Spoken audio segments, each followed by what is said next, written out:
आबा कुठे राव, कुठे गेलेले आबा? ए माऊली, माऊली इकडे ये. अहो काय करू राहील तुम्ही इकडं? काय गडबड आहे? इकडे इकडे माऊली. काय हो आबा? काय हो आबा, बॅग बी कुठं निघाले तुम्ही? काय बोलणं नाही, काय नाही, अचानक फोन केला, बोलावून घेतलं, काय गडबड आहे? अरे काही नाही, तुझ्या भावाचं जरा दुखतंय, त्याला भेटायसाठी अर्जंट जावं लागणार आहे आपल्याला.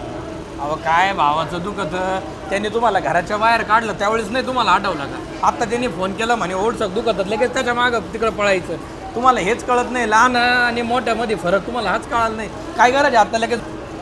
त्यावेळेस ज्याने त्याला बाहेर काढलं तुम्हाला त्यावेळेस नाही कळालं का? तुम्हाला लय पुळक आहे ना, तुम्हीच जा, मी नाही येत. अरे असं करू नको, तुझा थोरला भाऊ येतो, त्यांनी गाय मारली म्हणून आपण वासरू मारायचं का? मला हे सध्या देऊ नका आणि मला भरी पण घालू नका, येणार नाही म्हणजे येणार. आज तो आजारी पडलाय, आपल्याला भेटणं जाणं गरजेचं आहे. माझं बापाचं काळीज आहे छोटी. बाबा तर ज्यावेळेस तुम्हाला त्यांनी घराच्या बाहेर काढलं त्यावेळेस त्याला नाही बाप जाणवलं का? नोकरी भेटली, 2 पैसे यायला लागले म्हणून लगेच त्यांनी तुम्हाला लात मारून बाहेर काढलं. अरे समजून सांगणारे भरपूर असतात, पण समजून घेणारा भाऊच असतो. बघ, रामाबरोबर लक्ष्मण होता म्हणून राम जिंकला, आणि रावणाबरोबर बिभीषण नव्हता म्हणून रावण हारला. माझी अशी इच्छा आहे, तुम्ही दोघांनी एकत्र राहावा. मी तरी किती दिवस आहे आता, त्यामुळे तुम्ही दोघांनी एकत्र राहिलं तर बरं वाटेल मला.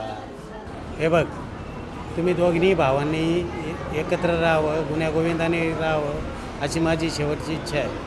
वेळ काय थांबून राहत नाही, वेळ ही प्रत्येकावर आहे. आज त्याच्यावर आहे तर उद्या तुझ्यावर आहे. तेव्हा असं वेळासारखं करू नको.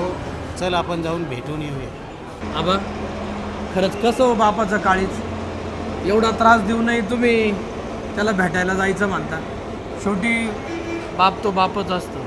हे बापाचं काळीज आहे, बापाचं काळीजच असतं, हे तुम्हाला पण कळेल. पण जेव्हा तुम्ही बाप होताल ना, त्यावेळेस तुम्हाला हे सगळं कळेल. बाबा माझी तर इच्छा नाही आहे, पण तुमच्या पुढं जाता येणार नाही. आणि मी जर चुकलो मग त्याच्यामध्ये माझ्यामध्ये फरक तरी काय? तुमची इच्छा आहे म्हणून मी येतो आबा तुमच्यासोबत. हे बघ, मला तुम्ही दोघंही सारखेच आहे.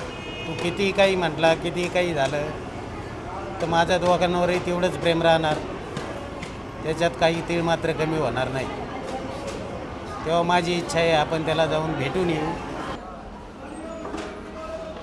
आली गाडी बघा आबा, आली गाडी, चला.